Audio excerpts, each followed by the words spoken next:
Graça e paz, povo de Deus, tudo bem com vocês? Então hoje estarei gravando mais um vídeo e agora com o tema Desesperado na Casa de Deus. Mas antes disso, eu quero pedir um favor para você que está assistindo a esse vídeo, para você se inscrever no nosso canal, deixar o seu like, compartilhar nossos vídeos e qualquer coisa pode deixar nos comentários. Então vamos lá! Então, no vídeo com esse tema, terá 5 partes. Então, esse vídeo que a gente está gravando é a parte 1 desse tema. Então, terá 5 vídeos falando sobre esse tema. Terá a parte 1, parte 2, parte 3, parte 4 e parte 5. E o meu intuito, né, em gravar o vídeo com esse tema é para ajudar as pessoas a serem convertidas, né, que entregaram sua vida a Jesus recentemente e está um pouco perdido, né? Então, a missão desse vídeo é ajudar essas pessoas. E também ajudar as pessoas que já são convertidas a entenderem melhor sobre a Bíblia e sobre algumas passagens bíblicas. Então, abra sua Bíblia comigo em Mateus, capítulo 19, em versículo 16 até o 30, que diz: Eis que alguém se aproximou de Jesus Cristo e lhe perguntou: Mestre, que farei de bom para ter a vida eterna? Respondeu-lhe Jesus: Por que você me pergunta sobre o que é bom? Há somente um que é bom. Se você quer entrar na vida, obedeça aos mandamentos. Quais? Perguntou ele.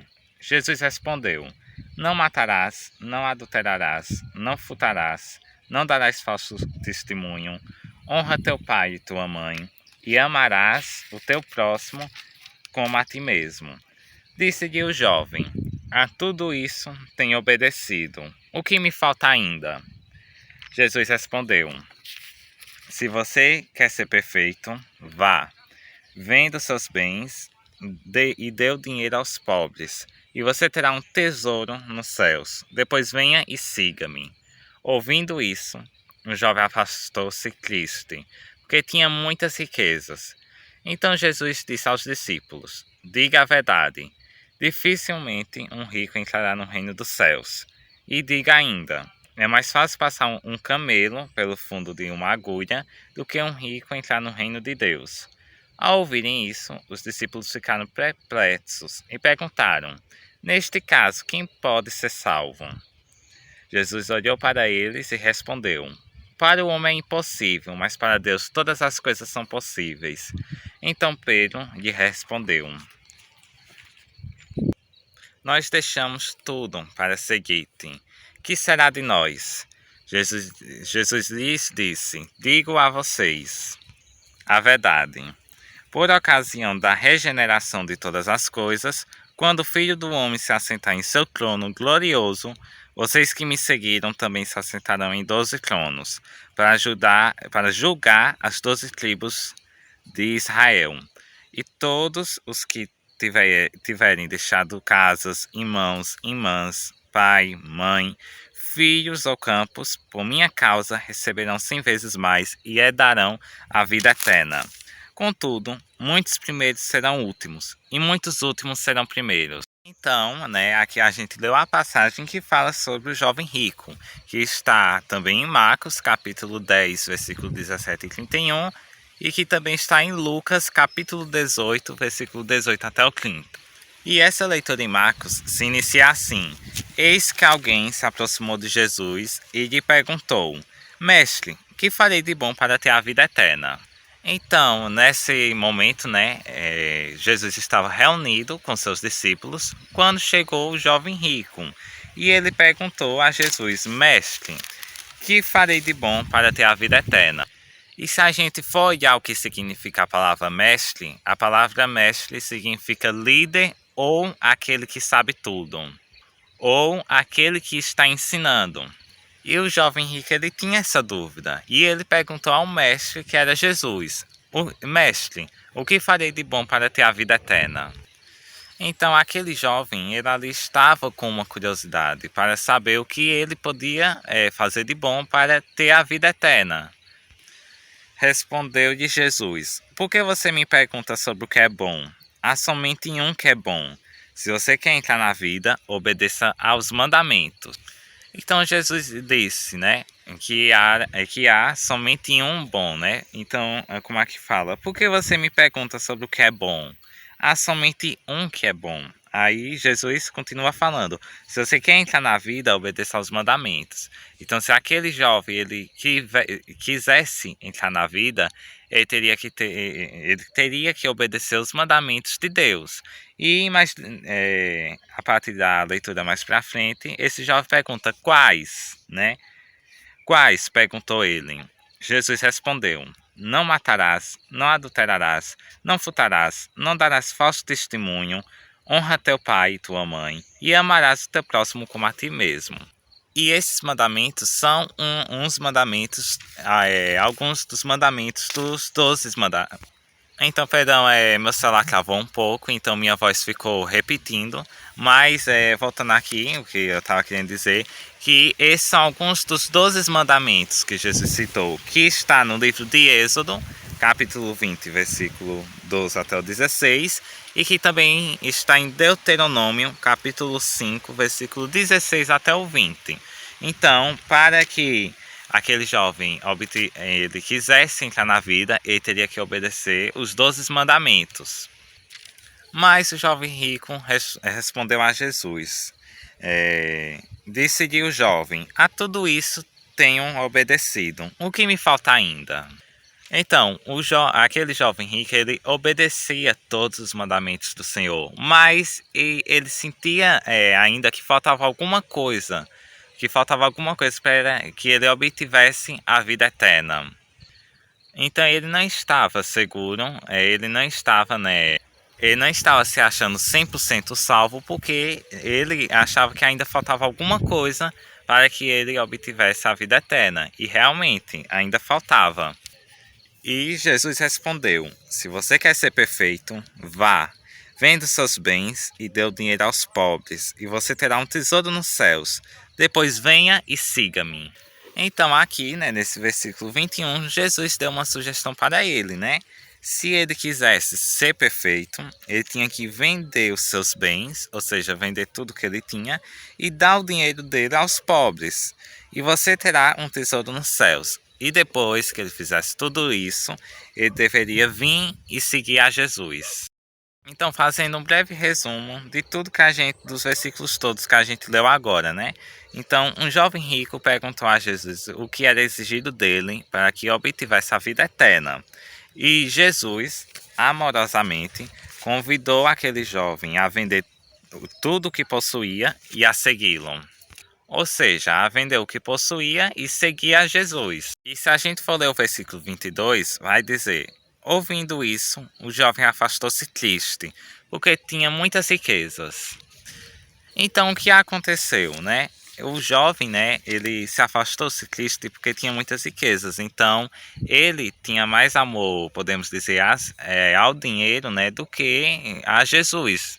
Porque Jesus não está querendo dizer aqui que quem tem riqueza não vai ser salvo, não.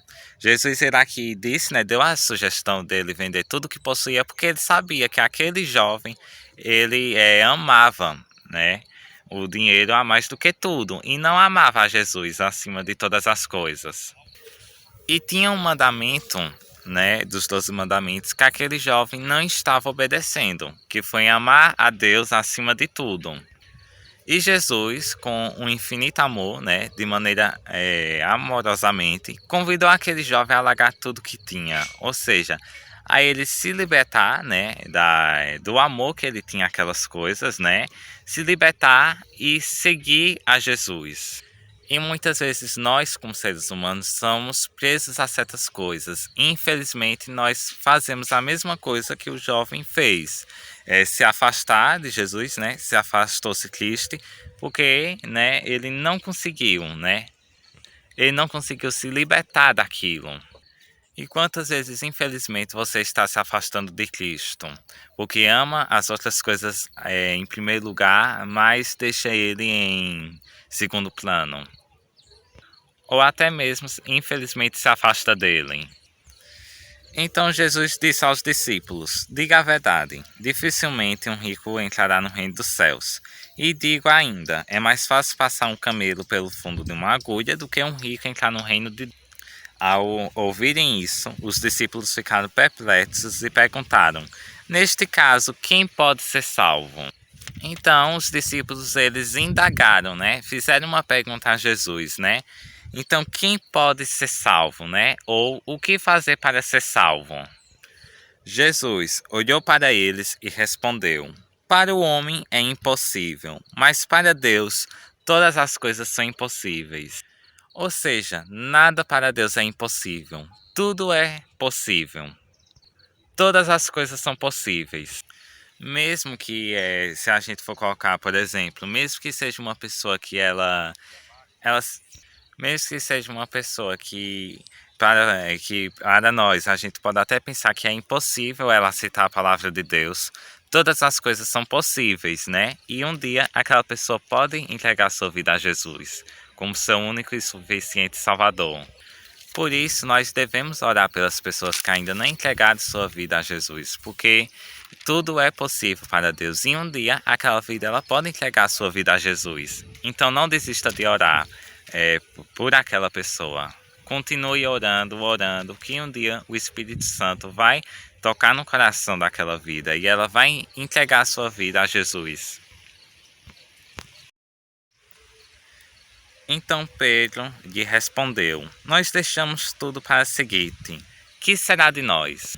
Então os discípulos ainda não tinham entendido o que Jesus tinha respondido para eles, né? E Jesus lhes disse: diga a vocês a verdade. Por ocasião da regeneração de todas as coisas, quando o Filho do Homem se assentar em seu trono glorioso, vocês que me seguiram também se assentarão em 12 tronos, para julgar as 12 tribos de Israel. Então os discípulos eles tinham ficado com aquela dúvida porque para eles assim eles abandonaram tudo, né, para seguir a Jesus, deixaram tudo aquilo, né, as coisas que talvez, né, para eles, né, eles deveriam se preocupar, mas eles largaram tudo para seguir a Jesus. Aí eles ficaram, né, eles fizeram a pergunta: o que será de nós? E aí Jesus responde, né, com essa resposta, né, que eles, né, que seguiram a Jesus, se assentaram em 12 tronos para julgar as 12 tribos de Israel. E para nós que entregamos a vida a Jesus como seu único e suficiente Salvador. E todos os que tiverem deixado casas, irmãos, irmãs, pai, mãe, filhos ou campos, por minha causa receberão 100 vezes mais e herdarão a vida eterna. Ou seja, se você deixou tudo isso de lado e seguiu a Jesus, se você colocou Jesus em primeiro lugar na sua vida, em tudo você receberá 100 vezes mais e herdará a vida eterna. E não tem coisa mais preciosa do que isso, que é seguir a Jesus, viver no seu caminho e viver o seu propósito. Porque cada um de nós temos um propósito com Deus. Contudo, muitos primeiros serão últimos e muitos últimos serão primeiros, né? Então, o que eu acho interessante esse versículo é que ele está também no outro capítulo, em Mateus 20, versículo 16, né? Que fala assim: os últimos serão primeiros e os primeiros serão últimos. E o que isso quer dizer? Isso quer dizer que todos aqueles que quiserem ser primeiros, que quiserem ser os primeiros, eles serão os últimos. E todos aqueles que são os últimos, eles serão os primeiros. O que isso quer dizer? Quer dizer que todos aqueles que querem ficar em primeiro lugar em tudo, mas não obedecem aos mandamentos de Deus, esses serão os últimos. E todos aqueles que são últimos, mas que são corretos a Deus, que obedecem aos mandamentos de Deus, esses serão os primeiros. Então, gente, esse foi o vídeo de hoje. Eu espero que vocês tenham sido muito abençoados com essa palavra. Fiquem com Deus e conto com a sua participação na parte 2 desse tema. Então, fiquem na paz de Cristo.